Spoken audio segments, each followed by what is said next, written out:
السلام علیکم معزز ناظرین، پیارے دوستوں، بہنوں، بھائیوں اور بزرگوں، میں حافظ صفدر نواز ایڈوکیٹ آپ کو اپنے اسلامی چینل کے اندر خوش آمدید کہتا ہوں، اور ہر روز کی طرح آج بھی ہم انشاءاللہ 7واں پارہ سورہ آل انعام آیات نمبر 100 تا 109 تک کی تلاوت، ترجمہ اور تفسیر پڑھنے کی شرف حاصل کریں گے۔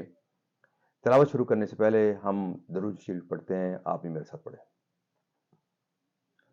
اللهم صل على محمد وعلى آل محمد كما صليت على إبراهيم وعلى آل إبراهيم إنك حميد مجيد.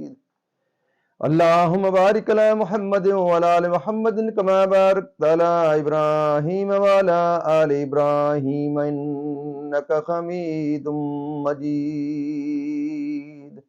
أما بعد فأعوذ بالله من الشيطان الرجيم. بسم الله الرحمن الرحيم. بديع السماوات والأرض أنى يكون له ولد ولم تكن له صاحبة وخلق كل شيء وهو بكل شيء عليم. ذلكم الله ربكم لا إله إلا هو خالق كل شيء فاعبدوه وهو على كل شيء وكيل. لا تدركه الأبصار وهو يدرك الأبصار وهو اللطيف الخبير. قد جاءكم بصائر من ربكم فمن أبصر فلنفسه ومن عمي فعليها وما أنا عليكم بحفيظ.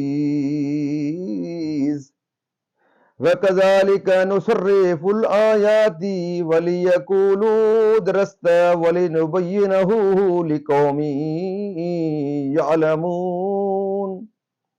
اتبع ما أوحي إليك من ربك لا إله إلا هو وأعرض عن المشركين.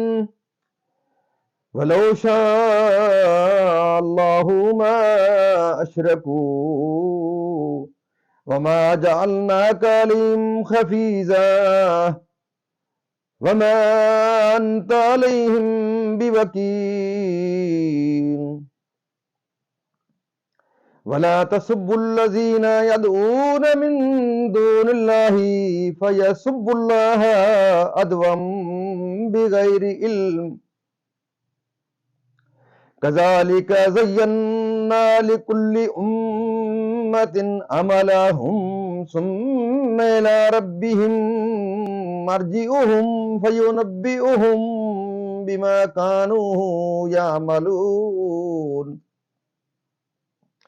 وأقسموا بالله جهد أيمانهم لئن جاءتهم آية لا يؤمنن بها قل إنما الآيات عند الله وما يشعركم أنها إذا جاءت لا يؤمنون.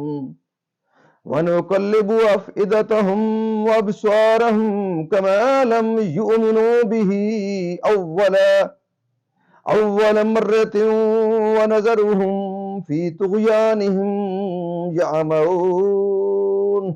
صدق اللہ العظیم. ترجمہ: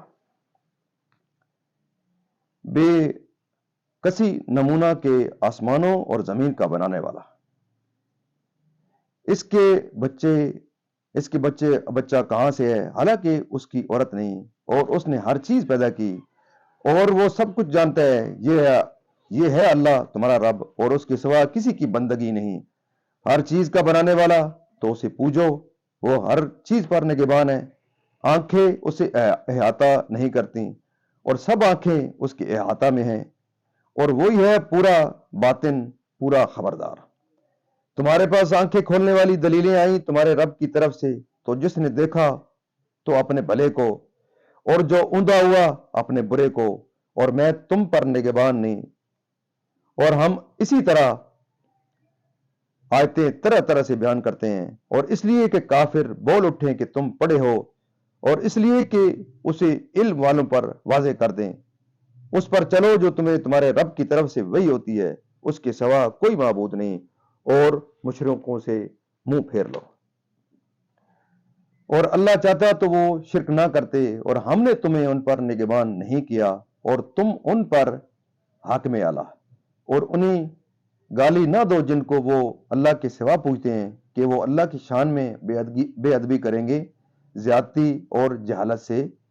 یوں ہی ہم نے ہر امت کی نگاہ میں اس کے عمل بھلے کر دیے ہیں، یوں ہی ہم نے ہر امت کی نگاہ میں اس کے عمل بھلے کر دیے، پھر انہیں اپنے رب کی طرف پھرنا ہے، اور وہی انہیں بتا دے گا جو کرتے تھے۔ اور انہوں نے اللہ کی قسم کھائی اپنے حلف میں پوری کوشش سے کہ اگر ان کے پاس کوئی نشانی آئے تو ضرور اس پر ایمان لائیں گے۔ تم فرما دو کہ نشانیاں تو اللہ کے پاس ہیں، اور تمہیں کیا خبر کہ جب وہ آئیں تو یہ ایمان نہ لائیں گے، اور ہم پھیر دیتے ہیں ان کے دلوں اور آنکھوں کو جیسا وہ پہلی بار ایمان نہ لائے تھے، اور انہیں چھوڑ دیتے ہیں کہ اپنی سرکشی میں بھٹکا کریں۔ یہاں تک اس کا ترجمہ اختتام پذیر ہوتا ہے، اور تسلسل سے یہاں اس کی تفسیر پیش کرتے ہیں۔ اور بے عورت اولاد نہیں ہوتی، اور زوجہ اس کی شان کے لائق نہیں، کیونکہ کوئی شے اس کی مثل نہیں۔ تو جو ہے وہ اس کی مخلوق ہے، اور مخلوق اولاد نہیں ہو سکتی، تو کسی مخلوق کو اولاد بتانا باطل ہے۔ جس کی صفات مذکور ہوئی ہے اور جس کی یہ صفات ہوں وہی مستحق عبادت ہیں، خواہ وہ رزق ہو یا اجل یا حمل۔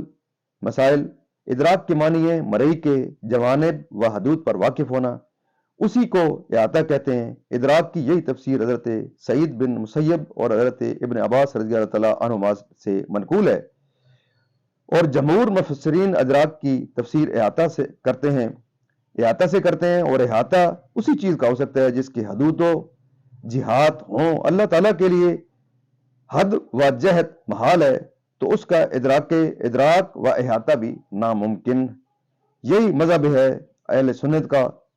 خوارج و معتزلہ وغیرہ گمراہ فرقے ادراک اور رؤیت میں فرق نہیں کرتے، اس لیے وہ اس گمراہی میں مبتلا ہو گئے کہ انہوں نے دیدار الہی کو محال عقلی قرار دے دیا، باوجود یہ کہ نفی علم کو مستلزم ہے۔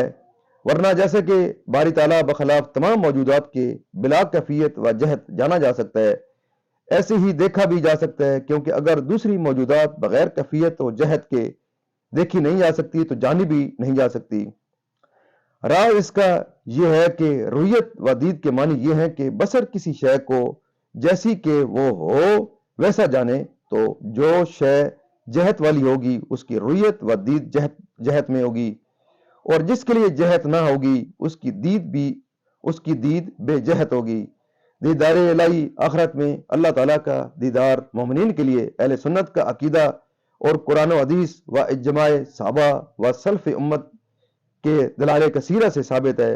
قرآن کریم میں فرمایا وجوہ یومئذ ناظرۃ الی ربہا ناظرہ، اس سے ثابت ہے کہ مومنین کو روز قیامت ان کے رب کا دیدار میسر ہوگا۔ اس کے علاوہ اور بہت آیات اور صحا کی کثیر احادیث سے ثابت ہے۔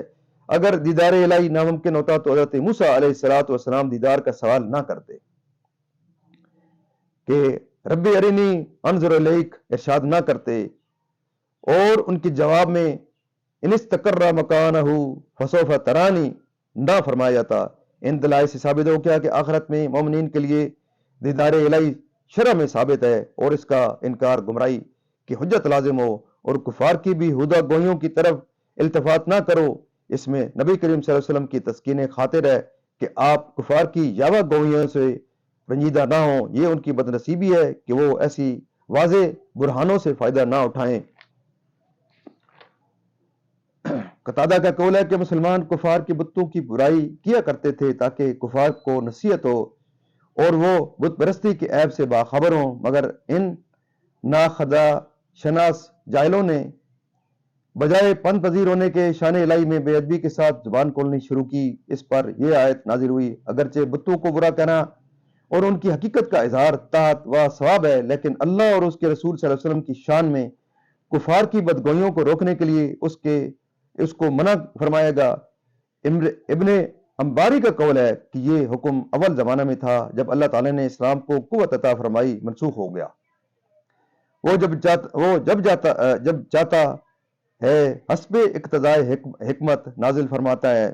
اے مسلمانوں، حق کے ماننے اور دیکھنے سے ان آیات پر جو نبی کریم صلی اللہ علیہ وسلم کے دست اقدس پر ظاہر ہوئی تھیں، مسئلے شک القمر وغیرہ معجزات باہرات کے معزز ناظرین، اللہ تعالیٰ کے فضل و کرم سے آج تک یہاں 7واں بارہ ہمارا کمپلیٹ ہوتا ہے۔ 7ویں بارے تک کی ہماری تلاوت، ترجمہ اور تفسیر بھی کمپلیٹ ہوتی ہے۔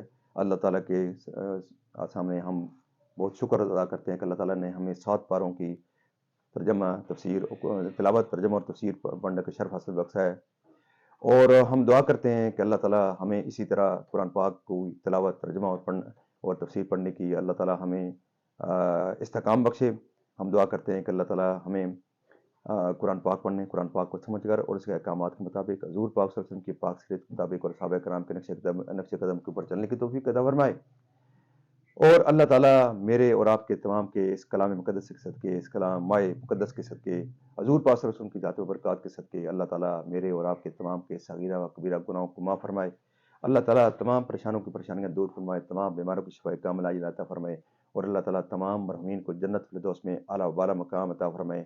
اور خصوصاً بالخصوص جو معزز ناظرین ہمیں دیکھتے ہیں، میں ان کے لیے بہت دعا گوں گا اس مائع مقدس کے اندر کہ اللہ تعالیٰ کو خاص کر کے اگر کوئی کسی قسم کی بھی پریشانی میں ہے، اللہ تعالیٰ آپ کی پریشانیاں دور فرمائے، اللہ تعالیٰ آپ کے گھروں میں خیر و برکت عطا فرمائے، اللہ تعالیٰ آپ کی اولادوں کو نیک کرے، اور اللہ تعالیٰ آپ کو اسی طرح قرآن پاک کو سننے سمجھنے اور اس پر عمل کرنے کی توفیق عطا فرمائے۔ اور آپ کے لیے یہ ایک استدعا ہے کہ اس جو حضور پاک صلی اللہ علیہ وسلم کے ختم نبوت کے صدقے ہمارے اوپر ایک فرض ہے کہ ہم اس مقدس میسج کو زیادہ سے زیادہ لوگوں تک پہنچائیں۔ تو یہ جو فورم ہے اس کو ضرور لائک، شیئر اور سبسکرائب کریں۔